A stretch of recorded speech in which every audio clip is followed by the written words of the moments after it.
Vladimir Poutine, accusé de faire traîner le processus de négociation. C'est ce qu'il a confié à une journaliste de NBC, Christine Welker, lors d'une conversation au téléphone.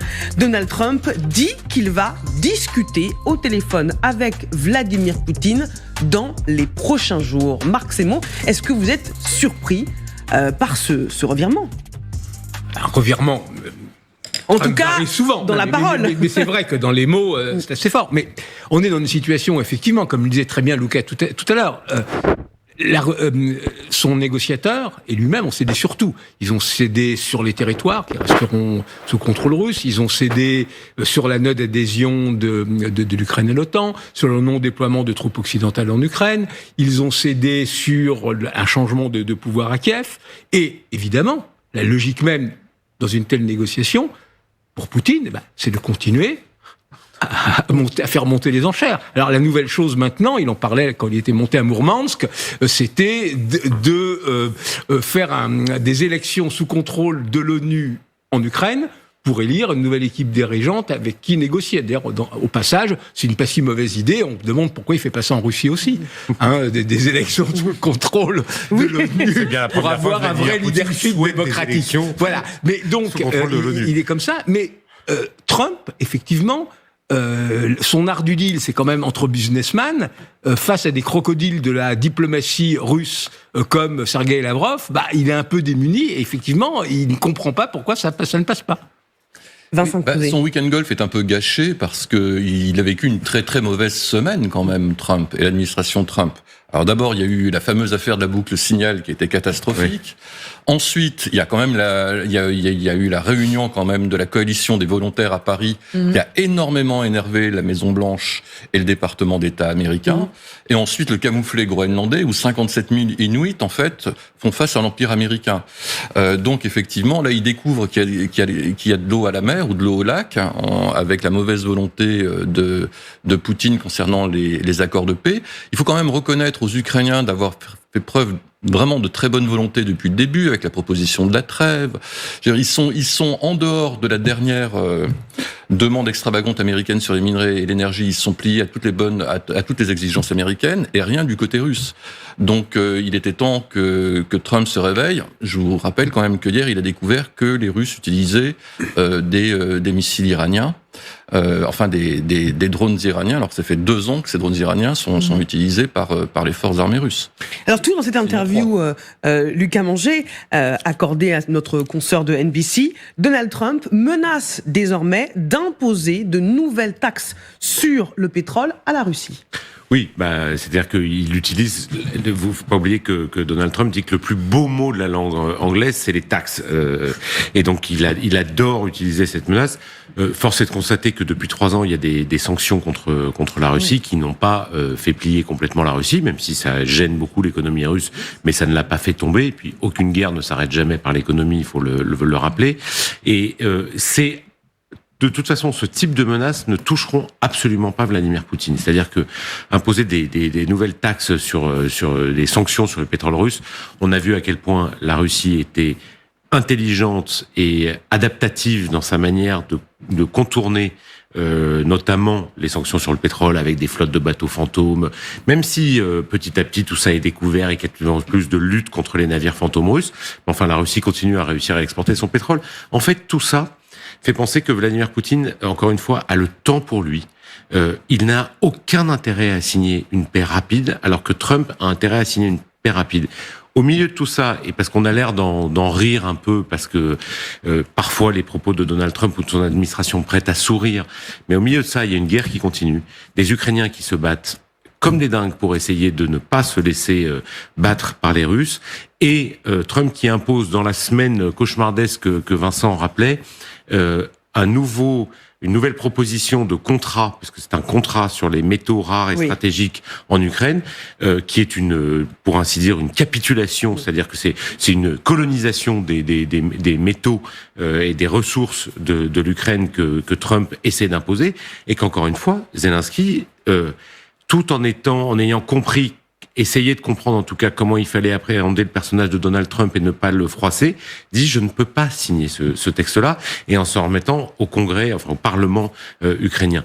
Donc Trump est très gêné, mais au milieu de ça, il y a une guerre et un pays qu'on essaie de faire capituler et qui continue à résister. Si vous nous rejoignez en direct sur LCI, c'est une déclaration choc de la part de Donald Trump concernant Vladimir Poutine. Il l'a faite à une journaliste de NBC News, Kristen Welker.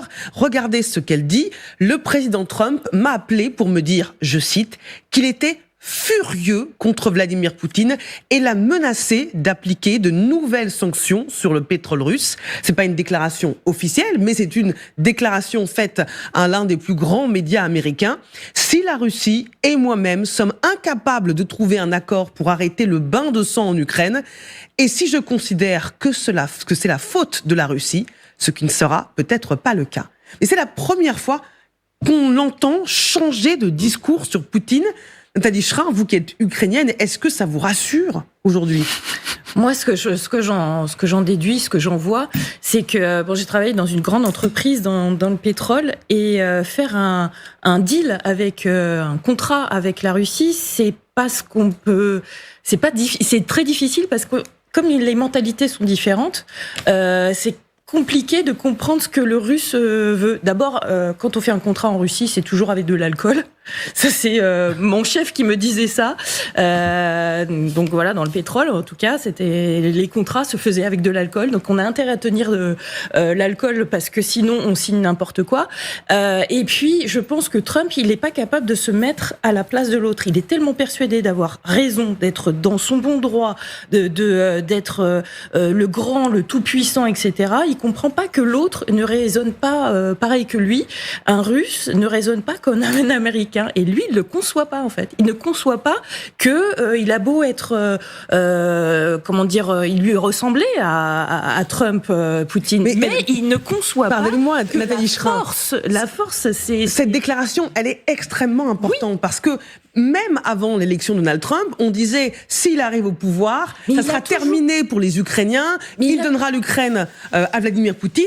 Là, tout est peut-être en train de changer. Il a toujours pas compris, Trump, que Poutine ne s'arrêtera pas là. Que ça se conçoit même pas dans son logiciel, Poutine. Il va aller plus loin. Toujours plus loin. De toute manière, il a plus le choix. Toute son économie est basée sur la guerre. Donc, qu'est-ce qu'il voulait qu'il fasse ? S'il arrête la guerre demain, mais il se fait descendre, Poutine. C'est tout. C'est sa survie politique. C'est sa survie politique, exactement. Qui est en jeu. Vincent Crouzet. Je me demande s'il n'y a pas derrière la déclaration, du moins la colère de Trump aussi, derrière la réaction de l'État profond, enfin du Deep State, du côté du Pentagone, de la CIA et de la communauté du renseignement américain, après la séquence catastrophique de cette semaine, où l'administration Trump a ressenti quand même la colère des militaires et des gens de la CIA. Et je me demande si derrière, il n'y a pas une prise de conscience, enfin, politique, en disant on va leur donner quand même tout de même des gages vis-à-vis de la Russie et vis-à-vis de Poutine. Je pense qu'il y a aussi cette notion qui doit rentrer en jeu. Et puis il y a Espérons. Espérons-le. Et puis il y a autre chose aussi, c'est tout de même depuis quelques heures la réaction des Ukrainiens sur le terrain, qui a peut-être aussi, je ne sais pas si ça a déçu Trump, parce que les Ukrainiens tiennent le choc et ont allumé un contre-feu dans la région de Belgorod. Oui, c'est ce que nous a dit Thomas Misraki tout à l'heure. Oui. Alors ça a eu aussi peut-être un effet sur la position de Trump vis-à-vis de Poutine. Pardonnez-moi Marc Simon, mais est-ce que Donald Trump est aussi naïf ? On a le sentiment, vu de France, alors on sait qu'il n'a pas une culture générale extrêmement forte, mais on parle d'un ancien président des États-Unis, il s'est fait réélire. Donc moi j'ai du mal à cerner le jeu, s'il y en a un, du président américain. Trump, c'est un mélange d'intuition fulgurante, y compris parfois en politique internationale, et d'amateurisme absolu. L'archétype de ça avait été la Corée du Nord. À l'ONU, il traite Kim Jong-un de Little Rocketman, menace d'exterminer et de raser la Corée du Nord. Ensuite, les deux hommes se voient, ils se verront même 3 fois. Pour la première fois, Kim Jong-un parle d'égal à égal avec les États-Unis. Ça aurait pu régler le dossier Corée du Nord. Et en réalité, il ne se passe rien. Parce que il lit pas les dossiers, son équipe de négociateurs ne sont pas des pros, donc il y a eu quelques grandes déclarations et la Corée du Nord a continué tranquillement sa route pour se doter de l'arme nucléaire, ce qu'elle a aujourd'hui. Et donc ça, on le voit sur beaucoup de dossiers. On parlait tout à l'heure du Groenland. Oui, il obtiendrait exactement les mêmes résultats au Groenland, même réussirait à englober le Groenland beaucoup plus facilement en jouant un peu discrètement, aidant les indépendantistes, donnant de l'argent, etc. Et donc là, dans les négociations avec l'Ukraine, l'aberration de la chose, c'est de dire moi je négocie au nom de l'Ukraine avec la Russie. Donc il n'est pas dans ce qu'il pourrait être, c'est-à-dire le médiateur, the fair broker, ce qu'il n'a jamais été, mais ce qu'il aurait pu prétendre l'être. Donc là, on est dans une situation totalement en porte-à-faux, où lui, il dit représenter l'Ukraine, il accepte toutes les demandes russes, et les Russes, effectivement, ne suivent pas. Oui, mais j'ajoute à ce que vous dites, Marc, qu'il se moque complètement de l'opinion publique internationale. C'est-à-dire que Trump n'a qu'un seul baromètre, c'est son électorat, son opinion publique. Il s'est fait réélire en disant, en gros, je suis le shérif du pays, je vais régler tous les problèmes d'un coup, et c'est la seule chose qui n'importe. Donc de savoir ce que pensent les Européens, les Russes, les Ukrainiens, les Inuits du Groenland de sa politique, il s'en fiche complètement. Tant qu'il a en tête de gagner les prochaines élections, les midterms, et de ne pas perdre sa majorité dans maintenant un petit peu moins de 2 ans, voire dans 18 mois en fait. Donc et c'est sa seule boussole, c'est son électorat, son socle de personnes qui sont non seulement ses électeurs, mais parfois qui l'idolâtrent complètement. Décidément, cette interview à nos confrères de la NBC révèle des surprises. On apprend que la raison pour laquelle le président Trump est aussi furieux, donc Kristen Welker, qui a eu Donald Trump au téléphone, dit « Le président Trump m'a dit avoir été très énervé contre le président Poutine ». Quand il s'est attaqué à la légitimité et à la crédibilité de Zelensky et qu'il a commencé à évoquer un nouveau leadership en Ukraine. Pardonnez-moi, mais les bras m'en tombent. Bah oui, non, mais c'est parce que on a tous vu la séquence à la Maison-Blanche et il nous explique maintenant que c'est Vladimir Poutine qui ne croit plus en la crédibilité du président ukrainien. Parce que seul lui peut le faire. Dans la logique de Trump, seul lui peut le faire. Il n'y a que lui qui peut décrédibiliser ou pas Zelensky, pas Poutine. C'est-à-dire que Trump se voit comme le faiseur de paix, le faiseur de carrière, et que donc, il dit ça, cette déclaration à notre consoeur de NBC est proprement stupéfiante, parce que quand Zelensky quitte le bureau ovale le 28 février, c'est bien ça, dans ces conditions aussi dramatiques, quelques heures plus tard, il dit oui, non, mais enfin Zelensky, vous savez, il est plus très populaire, il est à peine à 20% d'opinion favorable dans son pays, c'est un dictateur. Oui, vous avez raison, il dit c'est un dictateur, il le décrédibilise lui-même. Mais là, que ce soit Poutine qui le fasse, d'une certaine manière, ça vient empiéter sur son propre territoire. Je précise que Donald Trump a annoncé à cette journaliste Kristen Welker de NBC qu'il allait appeler Vladimir Poutine dans les tout prochains jours. Puis pour compléter ce que disait Lucas, on sait que la CIA finance de manière clandestine le parti Solidarité de Poroshenko dans certaines capitales européennes, pas directement en Ukraine, ils sont malins, donc ils essayent de déstabiliser de manière clandestine Zelensky et son gouvernement. Donc effectivement, c'est vraiment l'hôpital qui se moque de la charité. Mais vous savez, dans cette histoire, je vais être un peu trivial, c'est une histoire de 2 grands mâles dominants, et voilà, c'est celui qui a la plus... Et donc, Trump se rend compte qu'il a plus le lead sur Poutine, et ça le rend fou furieux. Est-ce que la lune de miel est terminée entre les 2 hommes ce soir ? Trump souvent varie. Oui. Donc, on peut pas savoir. Voilà, donc il peut se passer beaucoup de choses. C'est vrai. Dans les prochaines heures, dans les prochains jours, dans les prochaines semaines. Mais pardonnez-moi, quand on regarde cette interview en intégralité, encore une fois, c'est un entretien téléphonique avec la journaliste de NBC. C'est en plus pas son média préféré, c'est pas un média, c'est pas Fox News. Il dit qu'il est furieux contre Vladimir Poutine, qu'il envisage des nouvelles taxes sur le pétrole en Russie, qu'il trouve choquant que la légitimité de Volodymyr Zelensky soit remise en cause et qu'il va téléphoner au président russe dans les prochains jours. Mais il essaye de peser, parce que par ailleurs, comme Poutine ne répond à absolument aucun des critères qui sont posés dans le cadre peut même pas parler de négociation, parce qu'il n'y a pas de négociation en ce moment, il y a des discussions en vue d'éventuelles négociations. Comme Poutine ne répond à rien, globalement. C'est-à-dire que, il dit vaguement, oui, on verra sur la mer Noire, il y a on parle d'une trêve sur les cibles stratégiques, énergétiques en Ukraine. La Russie bombarde comme jamais elle n'a fait ces derniers jours. Donc d'une certaine manière, Poutine ne répond à rien, voire accentue sa pression sur l'Ukraine. Ça fait passer Trump pour un idiot. C'est-à-dire que, du point de vue de son opinion publique, là, donc ce coup de fil à NBC est très intéressant parce que, alors, il va peut-être le démentir dans 2 heures. Hein. Attention, il pourra dire dans 2 heures, mais pas du tout, j'ai pas dit ça. Tout est possible avec le président américain. Vous avez raison. C'est une marxiste insupportable. Enfin, on ne sait pas ce qu'il va pouvoir dire. Mais là, à 16h45, ce qu'il dit, c'est un message auprès, encore une fois, de son opinion publique en disant, attendez. Je me suis peut-être fait rouler un peu dans la farine dans les 48 dernières heures, mais vous allez voir ce que vous allez voir. Vous allez voir ce que vous allez voir. Je vais le rappeler, Poutine, et puis il va bien finir par plier.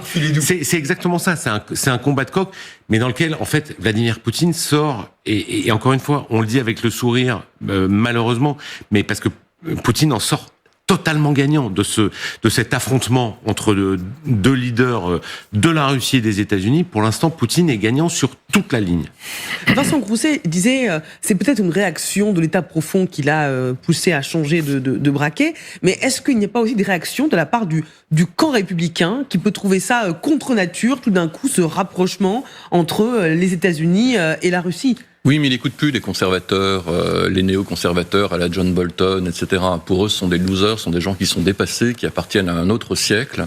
Ils les écoutent plus. Et ce sont des gens, en plus, qui ont de moins en moins d'impact et d'influence sur le parti républicain.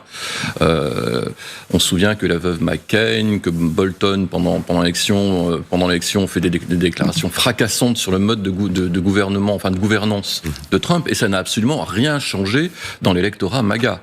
En revanche, il doit y avoir certainement des résistances internes depuis l'affaire du Signalgate et autres. On sait que Pete Hegseth aussi a convié sa femme à des réunions classifiées au Pentagone, ce qui est absolument scandaleux puisque sa femme est journaliste. Donc c'est absolument invraisemblable. Et certainement, il y a eu une grogne au sein des militaires américains, tant au sein de l'état-major qu'au sein des troupes aussi, au sein des pilotes de l'Air Force aussi, qui se sont vus aussi en situation de vulnérabilité suite aux fuites du Signalgate. Et ça a peut-être joué, effectivement, sur un durcissement de Trump. Il y a un article très intéressant dans le New York Times qui raconte les liens secrets extrêmement poussés entre l'armée ukrainienne et la CIA, qui montre vraiment à quel point les États-Unis se sont impliqués pour empêcher la Russie d'envahir l'Ukraine. Est-ce que ce soir, on peut se dire, finalement, l'Amérique ne laissera pas tomber l'Ukraine, n'arrêtera pas les livraisons d'armes, parce que Poutine ne peut pas avoir le dernier mot face au mâle alpha de la Maison-Blanche. Mais parce que le système, enfin les militaires, moi je discutais hier avec un militaire américain qui était à Paris en ce moment, ils ont encore une fois, eux, le temps long. C'est-à-dire que beaucoup d'entre eux sont effrayés par les déclarations de Trump, de Vance sur l'Ukraine, mais sur bien d'autres sujets, parce que d'une certaine manière, tout ce qui se passe est aussi une manière de dire aux Chinois, bon allez-y, prenez Taïwan, et puis de toute façon, on négociera après. Chacun chez soi.